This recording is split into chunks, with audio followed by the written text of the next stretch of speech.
Categorisation. Now sir होता क्या है कि मार्केट, चलो हमने मार्केट कैटेगराइजेशन भी कर लिया and we have identified those companies and we have added those filters and we have now the challenge क्या होता है कि at any given point of time when the market is let's say 7500 or 8500 or 9500 or 10500 or 11500 or whatever, let's say to 13,000 odd level. So when markets are trading at 7500, we look at dividend yields, okay, and when the markets are trading at 8500, we look at less than book value kind of stuff. And then if the markets are trading at let's say 95,000 odd, we try to look at P ratio, book to value. And if the market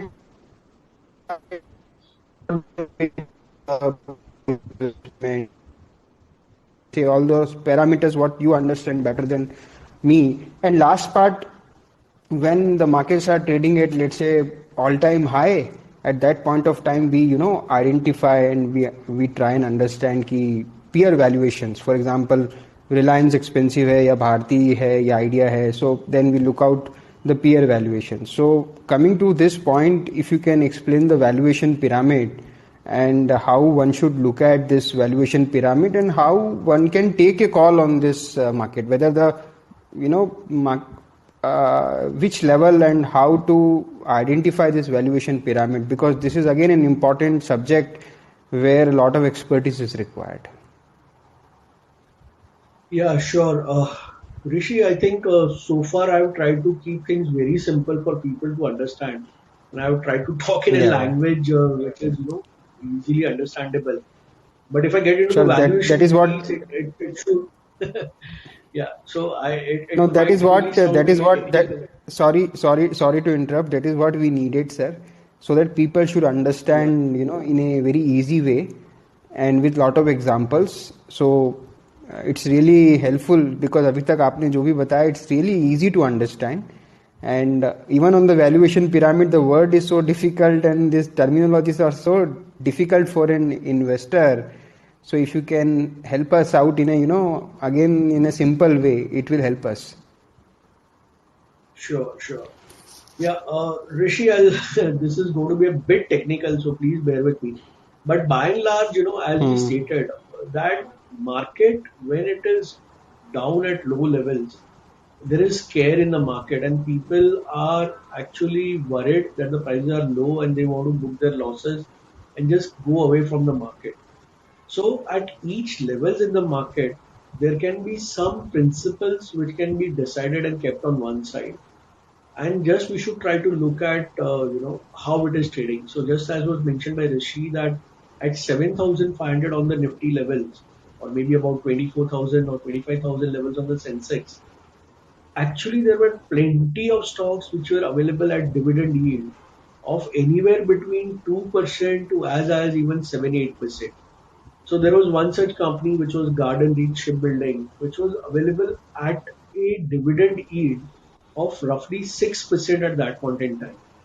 So that is the bottom of the market when stocks actually trade at such high dividend yields of 2% to 7-8%. That is when the market actually bottoms out.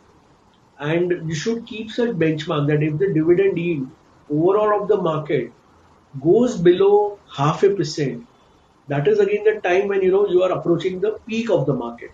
So if the dividend yield is very attractive at low levels, and this is dividend yield over a long period of time of, I'm talking about at least last 10 years of data. So when the prices are low and the dividend is constant over a 10-year period, your dividend yield will be very, very attractive.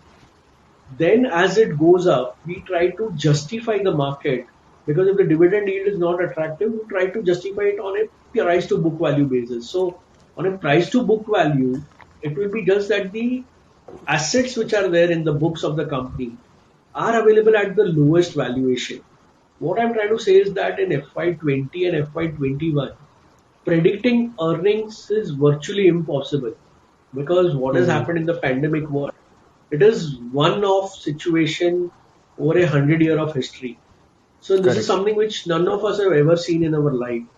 But if the company's assets which are there, which are as a going concern intact, so if you are able to buy that business or a company just on the asset value, That is, on a price to book value basis, because in book value you'll be capturing the assets worth.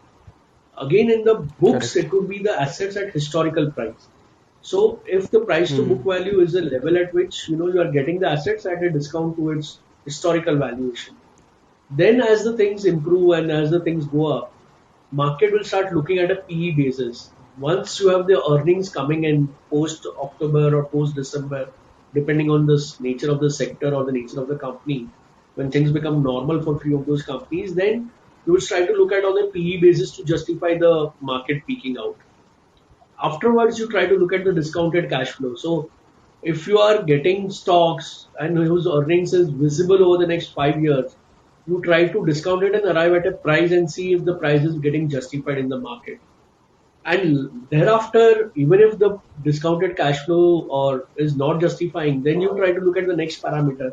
And this is one very, very important parameter, and this might really sound very technical, but one of the ways in which you can arrive at an intrinsic value of a company is this formula. And I would urge all of you to pay a little bit of attention here, is ROE divided by the risk-free rate of return multiplied the book value will give you the intrinsic value of a company. Now, what does it mean? It means that if you have money, let's say 100 crores rupees with you, and you are buying a company, and that company is generating 25% return on the 100 crores which you are giving. So which means 100 crores will give you a 25 crore profit in 1 year time period. Now, if you park 100 crores in a bank, the bank might give you just 6% return. So if True. the company is giving you a 25% return, and if the bank is giving you just 6% return, technically that 25% return should be worth 4 times of the return which is getting generated from the bank deposit, which means the opportunity cost is low at 6%, and this company is giving you 25%. So the value of this company should hypothetically be 400 crores, because if it is 400 crores rupees that you keep in a bank, at 6% you will end up with say 25 crores, which is what this company is giving you by investing just 100 crores. So the value of that business should technically work out to about 400 crores. And I think that is the formula which I stated, which will help you to arrive at an intrinsic value of a company. So this might sound a bit, complicated. I had warned you in the beginning. So, but I had to speak it out on the valuation side. So this is how, we can arrive at the intrinsic worth of a business to see if actually the business is available at a discount to what it should trade at. And then you can go about buying that company, because apart from entering the market, it is equally important to know the price at which you are entering or buying the business. Because if you end up buying companies at very, very high valuation, you will not end up making profits, and you might, because there will be Hindustan Lever, which did not give return for almost 8 year period from 2000 to 2008, or even Reliance, which we are talking about today, had not generated return for almost about 7 years, before which it did everything in just 7 months. So on and so forth. So if there are great companies also, the price level at which you buy the stock is important, and so you need to know the intrinsic value, the calculation of that intrinsic value, and the price at which it is available in the market. That is my valuation pyramid. That is how I try to look at the valuation bit, and see if I'm buying the company at the right price before which I pay any premium or discount to its worth. So that is one of the ways. And I think market always at the peak tries to look at peer valuation. So they compare one company with another, meaning in 2008, market was trying to justify the price of Unitech because DLF was trading at an X price. So eventually when the reality came in, both Unitech and DLF corrected significantly, because they were just trying to justify that because the peer is trading at a multiple of so much, even this company should trade at such a multiple. Likewise, it happened even in 2000 when the IT boom was there. So if Infosys was trading at a multiple of 100 plus, you had Wipro also, which was asking a similar kind of premium, and then both of them did not give return right up to 2008 or 2009 as such. So buying the stock at the right valuation is equally important, or rather more important than also timing the market as well. So on the valuation, that is what I wanted to share. If I get into another cash flow calculations and all of that, it might be really more complicated. So I'm just trying to simplify things. So